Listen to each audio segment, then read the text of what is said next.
trip to the beach. Duncan often complained was like a major military campaign. But now their car was packed, and they were finally on their way home.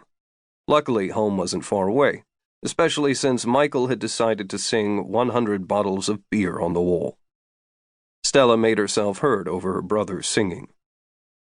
"Do you think we could see that picture of Jason?" she asked. It took a moment for Eleanor to figure out what Stella was asking. "It was only a story, sweetie," she said. "But Aunt Candy said her cousin told her the story and that she knew the family." One-upping a younger sister was even better than singing an obnoxious song. Michael stopped singing and said, "She probably doesn't even have a cousin, Jean." "Your Aunt Candy is a storyteller," said Eleanor. "Sometimes that gives her what's called literary license." "Jason was 7, like me." "Jason was goofy, like you," said Michael. "That's enough, Michael," said Duncan. Eleanor turned to her husband. "I really didn't think that was an appropriate story, did you?" Duncan shrugged. "It seemed okay to me." "There were a lot of young, impressionable ears there." "Well, like everyone was saying, some of the best kids' stories aren't all fun and games." "Would you miss me as much as Jason's parents missed him?" asked Stella. "See," Eleanor said to Duncan before turning to their daughter. "We would miss you more than anything in the world." "I wouldn't miss you," said Michael. "Michael," warned his father. "We really should have a fire safety plan for our house," said Eleanor, "complete with drills." "I should probably get some extinguishers," said Duncan. "Did Jason go to heaven?" asked Stella. "Jason's not real," said Michael. "Aunt Candy said it was a true story." "In that case, my story was true too," said Michael. He reached over and tapped Stella's head. "Tag, you're it." Stella hit him in return. In the same tone and at the same time, both adults said, "Keep your hands to yourselves." Eleanor stared down each child, making sure they obeyed.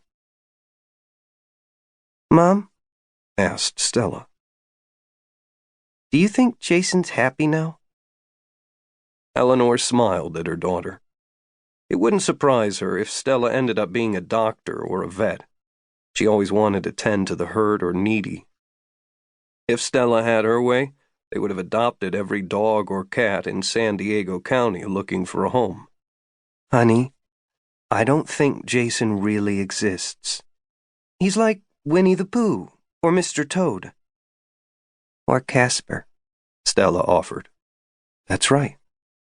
Because Casper's a ghost." "There are no such things as ghosts," Michael said. Stella wasn't about to concede. "Then what about Jason?"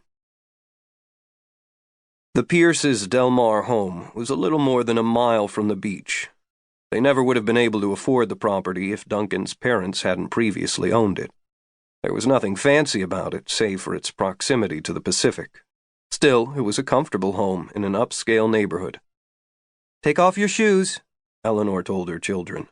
"and brush off your arms and legs. This time, let's try not to bring the entire beach into the house." Under her watchful eyes, both children did as she asked. "Okay, now go brush your teeth. I'm sure they're full of chocolate and marshmallows." "I had 7 s'mores," said Michael. "Flame on!" "It's too late for a shower," Eleanor said. "But tomorrow morning I want each of you to take one." While Duncan unpacked the car, Eleanor put the children to bed.